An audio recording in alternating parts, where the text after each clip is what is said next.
going to pivot a little bit and ask a question that's been running through my mind. The work I do at ASCD, we work a lot with teacher leaders and teacher leadership, and really empowering teachers to make change that they see as necessary. And I'm really seeing that play a big part in your book of teachers reimagining and rethinking and different systems and structures that are in place that might need to be challenged. What advice would you give to a teacher who wants to make that change, not just in their classroom, but at a wider scope and wider scale of how to advocate for rethinking behavior systems? I think that the educators that are really thinking in larger ways about systemic changes related to equity, inclusion, and diversity need to come together. So start with coming together with like-minded peers, come together with like-minded parents, come together with like-minded administrators, and start to create something. I joke a lot of times, it's like if it's written on paper, it's real. So start to create something. Like many of the schools that we work in, they have big inclusion consortiums or big groups of people that are really rethinking. And then at Inclusive Schooling, we really guide people through the work of transforming their schools from top to bottom.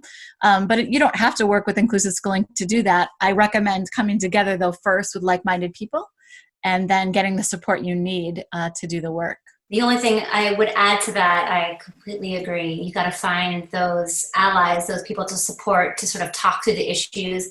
And then what we do find is even if it's a small group of allies, maybe it's a couple of educators within the school, when you start to do that work, the changes begin.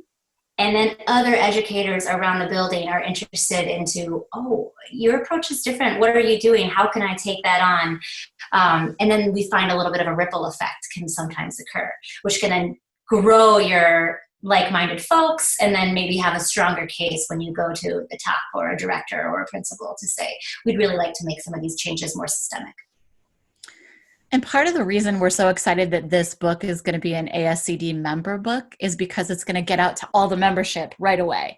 And so our hope in that is that administrators get a copy of the book, take a look at what's there, and then so often I work with administrators who really want to change the tenor, the feel of their school system.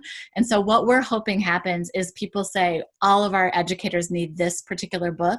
We're going to do a book study. We're going to do a read along. Kate and I are always happy to come and do question and answer, provide supports.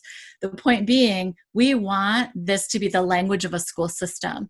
And that's really like what's so exciting about the ASCD membership book is because we expect that most administrators who open the book and get a look at what's there will think this is something that we need everyone to know and understand in order to be the compassionate educators we need them to be. That was exactly my last question of any messages that you have to our ASCD members who are going to get a copy of this in their inboxes very soon.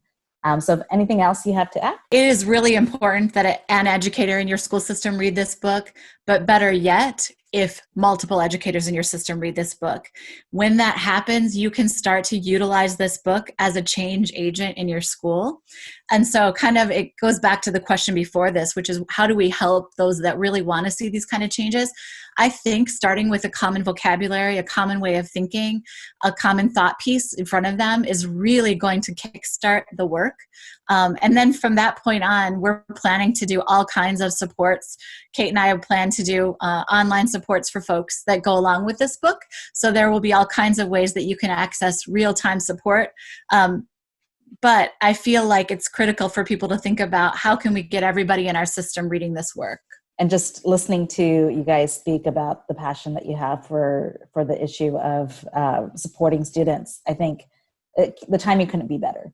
Like teachers are hungry to learn of how they can best help their students coming back to school after dealing with such crises that they've dealt with this summer. So I appreciate the work that you've done and will continue to do, I'm sure. I look forward to engaging with you continuously with our work at ASCD.